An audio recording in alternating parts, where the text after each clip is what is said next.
siya. Nag-promise at nag-dinner lang yung uwian na nila si tatay. Pauliwan na nila. Ayaw, ang mga bayaso na yun. Ito na ako si tatay.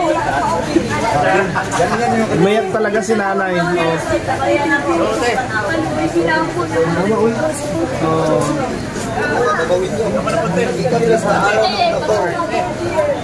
Ayan mga kabanat, no? Umiyak si nanay dahil emosyon, may emosyon talaga yung nanay ba? Emosyonal. Ay, iyak, hindi pala.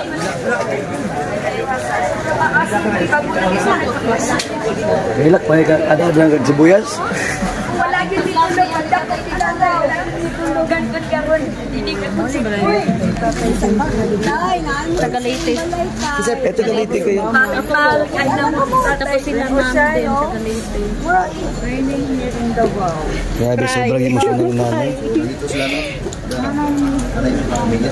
Pasensya na yun, ma'am. I-express ka na pa ako ni Batik. Ay, okay na. Sige naman, okay naman. Ama namin anak ganun na.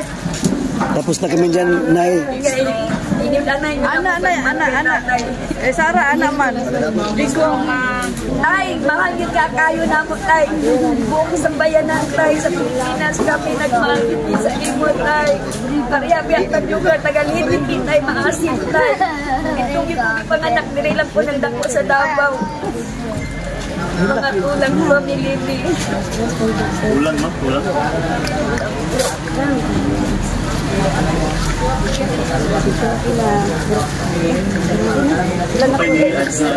Wala, mag-viral na dito po, Anis, eh, makita. Ito na po dali sa kaulaw.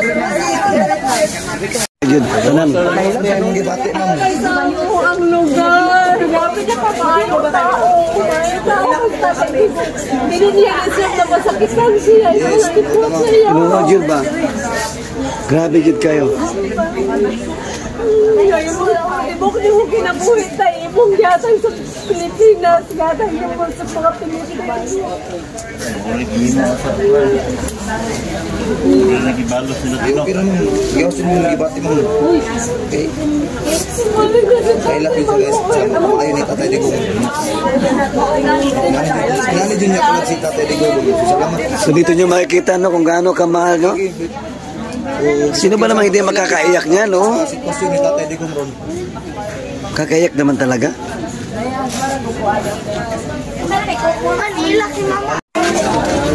Mag-asa mo, ma'am. Andiri. Si Mama ang Tagalite. Tagalite. Si tatay Tagalite po.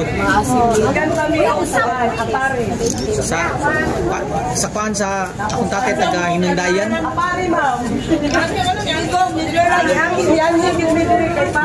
Among ipakita mong support kay Tatay Chino. Sa babi. Para mapauwi lang siya. Opo na mo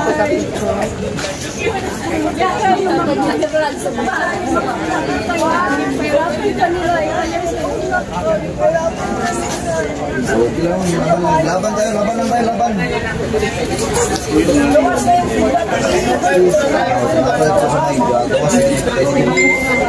Hilak yun ito sa haigi. Ilang ipagstopag na ako sa Tatay Digong ba? Baboyan mo!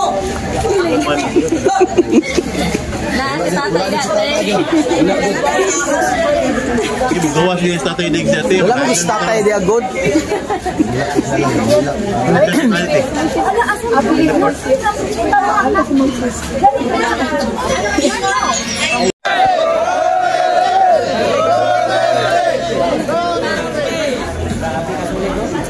Asa mo itong Tagalagyo, Dili? Asa mo itong Tagalagyo? Umuwi na kayo. Sa kanto? Ipakita naman yung limit. Wala tayo dito. Naman daw sa bangko. Ha? Limit na daw sa bangko. Bangko ni. Wala ka ba nung kasi? Pangutan ako si Bugs. Yeah, i-reply. Ni-reply. Pero karon wala ni-reply. Nado sa bangko. Bangko sa. Sa mga gani, asa na ba? Anong anak ko? Asa na bangko? Sir. So yan nga to, helmet to. Sa sundalo, kay General Browner, kay di na kumutawag sa mga PNP, kaya iro na ni Marcos.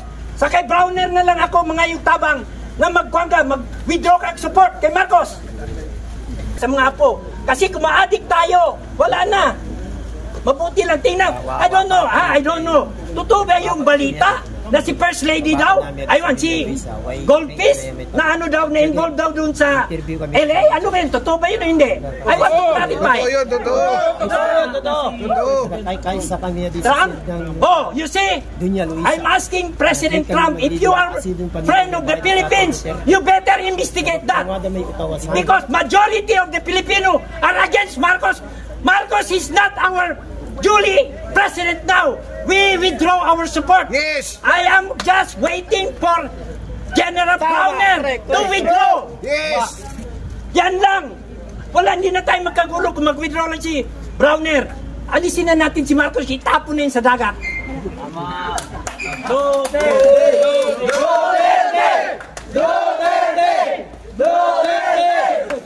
At saka isa pa, alam ba ninyo?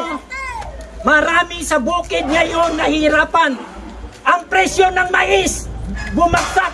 Ang tarantado doon sa Manila, sige, export, mag-import ng mais. Ano nangyari sa farmer? Bumagsak ang presyo.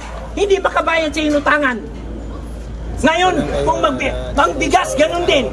Ang baboy, ganun din. Sabi ASP, bakit hindi nila hanapan ng solusyon yung ASF? Bakit hindi niya? Dahil makapera ang DA, makapera yung mga crony ni Marcos, bumalik ang dating Marcos na kawatan.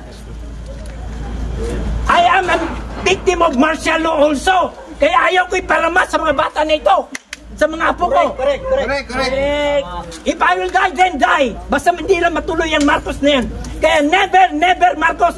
Kahit yung si Goldfish na si Sandro, na sabi mag-future president, natawa na lang ako because I will campaign no more Marcos in the national position. Tama!